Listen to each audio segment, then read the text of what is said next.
ইফতারিতে বানিয়ে ফেলুন chicken cheese ভরা মজাদার আলুর রেসিপি। এই রেসিপি ছোট বড় সবাই খুব পছন্দ করে খাবে। এর জন্য আমি একটা প্যানে অল্প তেল দিয়ে পেঁয়াজ কুচি বাদামি করে ভেজে গাজর ক্যাপসিকাম দিয়ে একটু নেড়ে নেড়ে চিকেন কিমাটা দিয়ে দিলাম। চিকেন কিমাটা আমি লবণ গোলমরিচের গুঁড়া ও শুকনো মরিচের গুঁড়া আর সয়া সস দিয়ে একটু ম্যারিনেট করে রেখেছিলাম, ওটা দিয়ে দিলাম। এরপরে আমি আরেকটু সয়া সস দিয়ে ঢাকা দিয়ে একটা নেড়ে ঢাকা দিয়ে সিদ্ধ করে নিলাম। এই পিঠাই বলবো আমি, এই আলুর পিঠা। এটা খেতে খুবই মজার। ইফতারিতে ছোট বড় সবাই খুব পছন্দ করে খাবে। এটা চায়ের সাথেও খুব মজা লাগে বিকেলের নাস্তার জন্য। এটা ঝটপট বানিয়ে ফেলা যায়। এখন আমি একটু এর ভিতরে ধনিয়া পাতা দিয়ে দিলাম। ধনিয়া পাতা যারা খাবেন না তারা দিবেন না, কিন্তু আমি খুব পছন্দ করি তাই ধনিয়া পাতা দিয়েছি।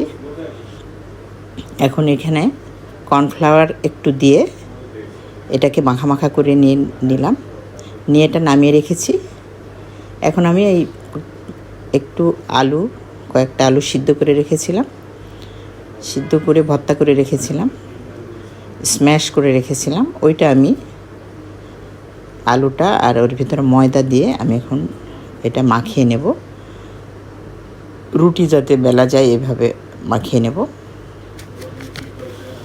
আলু তো এমনি রুটি বেলা যাবে না আলু দিয়ে, শুধু আলু দিয়ে, এই জন্য আমি এখানে ময়দা ব্যবহার করেছি।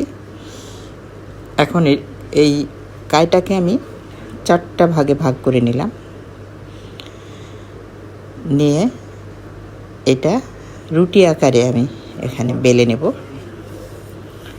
এটা বানানো যেমন সহজ, খেতে তেমন অসাধারণ। এখন এই রুটির ভিতরে আমি চিকেন পুরটা দিয়ে এর ভিতরে চিজ দিয়ে দিলাম, চিজ গুঁড়া দিয়ে আমি এটাকে 4 কোণ আকারে শেপ বানিয়ে নিলাম। নিজের ইচ্ছা মতো এটা শেপ বানানো যাবে। আমি এটা 4 কোণা করেই বানিয়েছি। এখন অল্প একটা প্যানে অল্প তেল দিয়ে আমি একটু মাখিয়ে নিলাম। এটা তেল দিয়ে ভাজবো না, জাস্ট প্যানটাকে যাতে লেগে না যায় এই জন্য আমি এটাকে একটু তেল হালকা দিয়ে দিয়েছি। এখন আমি এটাকে এপিট ওপিট সেঁকে নেব। এটা কোনো ভাজা হবে না।